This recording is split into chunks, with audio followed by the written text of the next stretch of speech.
bonjour à tous. Voilà, j'ai eu l'honneur d'être choisi pour animer la commission immigration du mouvement politique citoyen. Donc j'ai travaillé ces derniers jours sur le constat de l'immigration en France. Je travaille également sur des solutions. Ces solutions ne sont pas celles du mouvement politique citoyen, mais bien les solutions qui seront débattues au sein de la commission. J'ai pas fait de cadeau, on a un problème aujourd'hui, un bilan de l'immigration en France qui est désastreux, on a un système à bout et on est en train de sacrifier la France sur l'autel de l'idéologie. Alors, je vais vous dresser d'abord un bilan et puis je vais vous apporter des pistes de solutions. N'hésitez pas à vous abonner à notre chaîne YouTube, à commenter, à participer au débat de la commission sous cette vidéo. N'hésitez pas, je lirai tous les commentaires. Alors, en 2025, la France, avec seulement 26 millions d'actifs, ce sont les chiffres de l'INSEE de 2024, croule sous l'afflux de centaines de milliers d'immigrants chaque année. On est à 250 000 entrées légales en 2023. Il y a plus de 100 000 illégaux qui sont estimés. Ça, c'est les chiffres de l'OFPRA. Honnêtement, ce ne serait pas déconnant de dire qu'on en reçoit beaucoup plus en France. Bref, c'est un suicide national. C'est ce que nous dénonçons au mouvement politique citoyen. Et le pire, c'est que ce suicide est orchestré par des politiques élitistes qui nous sont imposées, que ça nous coûte une fortune et que ça menace notre cohésion sociale. La maxime « charité bien ordonnée commence par soi-même », que vous connaissez certainement, m'a servi comme base à mes réflexions sur la situation en France. Effectivement, avant d'ouvrir nos portes, nous devons protéger nos concitoyens. C'est le b.a.-ba. Protéger nos concitoyens, protéger aussi leurs emplois, leur sécurité.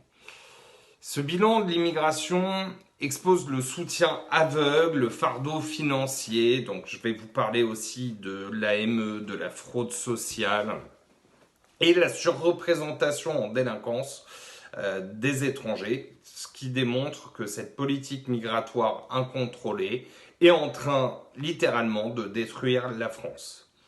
Il y a aussi le soutien politique, une caste qui est complètement déconnectée de ce que nous, Français, vivons au quotidien. Les politiques successifs, de gauche comme de droite, soutiennent l'immigration massive. Macron, via Gabriel Attal, vante une France ouverte, déclaration sur France 24. Tandis que le PS, j'aimerais citer Monsieur Garot, député de la Mayenne, lui va promouvoir l'accueil via des ONG, comme il l'a déclaré sur Ouest France. Alors, l'opposition en France, on a le RN. Alors le RN critique, mais reste marginal. Donc on a un problème, on a une Union européenne qui impose des quotas, 160 000 relocalisations, ça c'est la Commission européenne, un bilan de 2023. Tout ça pour contraindre la France. En 2024, 80% des Français veulent réduire l'immigration. Sondage IFOP du 25 février 2025. Mais la caste, elle ignore ce que veulent les Français, sacrifiant nos intérêts pour des idéaux mondialistes. J'ai envie de vous dire, ce n'est pas une fatalité. Il appartient à chacun d'entre vous de vous lever, de nous rejoindre dans ce combat pour la souveraineté nationale et populaire et de rejoindre le combat pour une France libre, forte et indépendante. Alors, revenons au coût astronomique de l'immigration, parce que, je vais vous le dire, c'est un fardeau insoutenable. L'immigration coûte 40 milliards d'euros annuels. Selon la Cour des comptes, vous pouvez retrouver les chiffres, ils sont publics, servicepublic.fr, et il y a les chiffres. C'est un système critiqué pour son accès facile aux étrangers irréguliers. Au bout de 3 mois de résidence, voilà, vous êtes soigné à nos frais. Donc critiqué par le MPC, pour être honnête, critiqué par d'autres également. Mais voilà, il faut réformer l'AME ou carrément supprimer l'AME. Mais on va parler des solutions après. En 2025, donc, avec nos 26 millions d'actifs, ce poids est écrasant. Logement, éducation, santé, pour 7,5 millions d'immigrés, 7,5 millions d'immigrés et descendants. Encore une fois, je ne fantasme pas, ce sont les chiffres officiels de l'INSEE sortis en 2024. Les aides RSA, APL représentent 15 milliards d'euros et souvent fraudés. L'enquête France-Algérie de 2024, une enquête du Figaro, révèle que 1,2 milliard d'euros de fraude sociale par des Algériens via des faux papiers. Vous vous souvenez certainement de ce scandale qui aujourd'hui est encore ignoré par le grand public. Mais tout est sourcé, factuel. Voilà, avant d'accueillir des millions d'étrangers, il y a une évidence, on nous les impose. Aidons d'abord les nôtres. Voilà.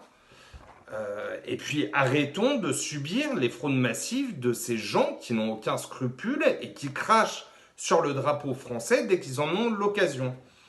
De plus, ça me permet de faire une transition. La surreprésentation en délinquance des étrangers, c'est un danger réel. Les statistiques officielles montrent une surreprésentation des immigrés et de leurs descendants dans la délinquance. 60% des détenus en 2024 sont d'origine étrangère. Ça, ce sont les chiffres du ministère de la Justice qui ont été publiés le 15 février 2025. Alors, bien que les immigrés ne représentent que 12% de la population, imaginez sur la population carcérale, immigrés et descendants d'immigrés, 60%. Voilà, on a un problème. On a un problème systémique. Il faut arrêter tout ça. Les crimes violents, les vols, les agressions augmentent de 15% dans les zones à forte immigration. Il y a les chiffres. Une étude de erudit.org note une corrélation avec l'immigration illégale, souvent liée à des réseaux criminels. Voilà, on a tout dit, des réseaux criminels, encore une fois. Pourtant, les politiques minimisent, préférant le vivre ensemble et la sécurité. Oui, tout va bien, on est dans un monde de bisounours. Non, non, les chiffres sont là, le réel les rattrape, et pourtant, voilà, les Français se sentent de plus en plus dans l'insécurité. Mais il ne faut pas stigmatiser. Reprenez donc un peu de pas d'amalgame. Vous savez, ces pilules qu'on nous ressort à chaque fois qu'on a une attaque terroriste sur notre territoire ou que quelqu'un dénonce le lien entre immigration et le lien entre insécurité. Voilà. Il y a un suicide national à enrayer. Accueillir 350 000 immigrés annuels, c'est un suicide. Il n'y a pas d'autre terme. Surtout que nous n'avons que 26 millions d'actifs en France pour porter ce fardeau sur les épaules. Oui, encore une fois, charité bien ordonnée commence par soi-même. Priorisons les Français. Il ne faut pas avoir peur de le dire. Sur l'emploi, sur la santé, sur la sécurité, avant même de penser à dilapider toutes nos ressources. Les élites qu'on nous impose, complices de Bruxelles, ils ignorent tout simplement ce cri. Contrôlons nos frontières, réformons ou supprimons l'AME, traquons la fraude, sécurisons nos villes. La France ne peut plus porter ce poids imposé par des technocrates non élus. Réveillons-nous maintenant avant qu'il ne soit trop tard. Alors, pour nous réveiller, je vous propose plusieurs axes pour contrôler enfin l'immigration en France. Ces solutions pour sauver la France, c'est stop à l'immigration, priorité aux Français. Nous stoppons l'immigration illégale et nous limitons les entrées légales. Seuls les visas de travail, après des quotas stricts, seront admis, avec une reconduite à la frontière. Et si la période de chômage dépasse les 6 mois, notre assurance sociale doit servir les Français. Je vous invite à aller regarder le site de Service Public. Voilà, servicepublic.fr, tous les chiffres officiels. On dilapide notre argent et en attendant, on a des SDF et des familles qui crèvent littéralement de faim. Les visas touristiques, moi je propose de strictement les contrôler avec une sanction pour dépassement des délais. Amende, interdiction, reconduction à la frontière. On arrête aussi la folie du regroupement familial. 150 000 entrées annuelles seront supprimées avec nous. C'est ce que représente le regroupement familial. Les illégaux seront reconduits par charter. Voilà, comme en Italie. Les employeurs de clandestins, que ce soit dans la restauration, BTP, etc., ils seront responsables, ils seront pénalisés. Je propose des amendes de 50 000 euros par salarié, des peines de prison. Mais sachez que la loi existe déjà. Hein. La loi, c'était la loi El Khomri. Voilà, loi El Khomri. Donc il faut l'adapter, il faut appliquer la loi. Et puis enfin, écoutez, j'ai envie de vous dire, il n'y a pas d'autre possibilité que la sortie de l'Union européenne, de l'espace Schengen, qui s'impose pour maîtriser nos frontières, comme le souhaitent 65% des Français, selon un sondage IFOP du 25 février 2025. Encore une fois, charité bien ordonnée commence par soi-même. Donc, priorisons nos 140 000 SDF et pas des centaines de milliers d'étrangers chaque année. Régularisation, on arrête, on devient strict. Devenir français, c'est un honneur, ce n'est pas un droit. Fin de l'anarchie des régularisations automatiques. Seuls ceux qui sont prêts à verser leur sang pour le drapeau, comme les légionnaires étrangers, par exemple après 5 ans de service, peuvent prétendre à la nationalité française. Des exceptions ? Oui, bien sûr, on fera des exceptions. Mais nous engagerons la responsabilité des préfets. Il faut un casier judiciaire vierge, il faut un mariage d'amour et des amoureux du drapeau. Voilà, les exceptions sont là.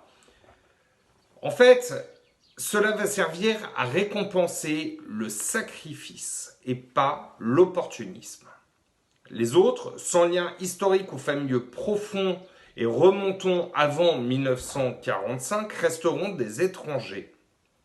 Et ces étrangers auront des droits limités, n'auront pas les mêmes droits que les Français. C'est du bon sens et de la justice sociale. Les naturalisations chutent de 150 000 à 5 000 par an. On arrête.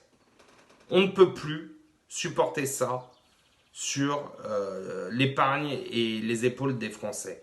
On va redonner de la valeur à la citoyenneté française.